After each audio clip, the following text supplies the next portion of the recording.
Start. कोई भी भाषा बुरी नहीं होती, क्योंकि सबकी अपनी अपनी विशेषताएं होती हैं। हर भाषा जबकि किसी अन्य के लिए केवल भाषा होती है, तो अपने लिए मातृभाषा होती है। अतएव किसी भाषा अथवा किसी भी मातृभाषा को बुरा मानना या समझना, अपने से है हीन मानना समझना, मनुष्यता नहीं, विद्या प्रेम नहीं, प्रत्युत नीचता और संकीर्णता है। हर भाषा का अपना साहित्य भी होता है, और उस साहित्य की अपनी विशिष्टता होती है। उस विशिष्टता में किसी भी देश की मानसिक विलक्षणता रहती है।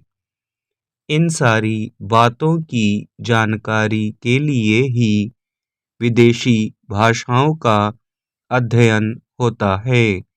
अनेक भाषाओं का ज्ञान आवश्यक है, क्योंकि इससे मानवीय दृष्टि, व्यापक विचार, उदार और अंतर्राष्ट्रीय संबंध दृढ़ होते हैं।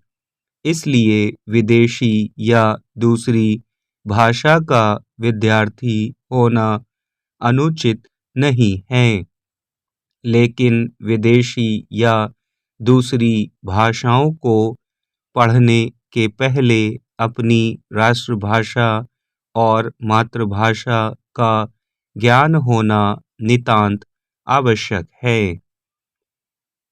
अपनी भाषा में हृदय बोलता है, इसमें माँ की ममता, राष्ट्रीय संबंधों की मधुरता और अपने को जानने पहचानने की सरलता रहती है, अपनापन रहता है। इसको सीखने के लिए हमें विशेष श्रम नहीं करना पड़ता। हिंदी भारतवर्ष की आधी से अधिक जनता की मातृभाषा तथा देश की राष्ट्रभाषा है। इसी में हम अपने मन की बात सोचते हैं, किसी विदेशी भाषा में नहीं। वह हमारे लिए सहज और सुबोध है। अतएव विदेशी भाषा सीखी जा सकती है, लेकिन वह अपनी नहीं हो सकती, क्योंकि हमारी अभिव्यक्ति को सहज वाणी नहीं प्रदान कर सकती।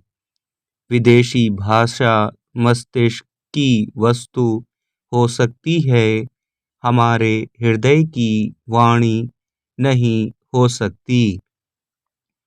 मनुष्य के साथ जीना मरना सदा ही लगा रहता है। जन्म होता है तो मृत्यु भी होगी, यह अवश्यंभावी और निश्चित है। इसमें किसी प्रकार का भ्रम नहीं हो सकता। लेकिन राष्ट्र अमर होता है, उसकी आत्मा अमर होती है।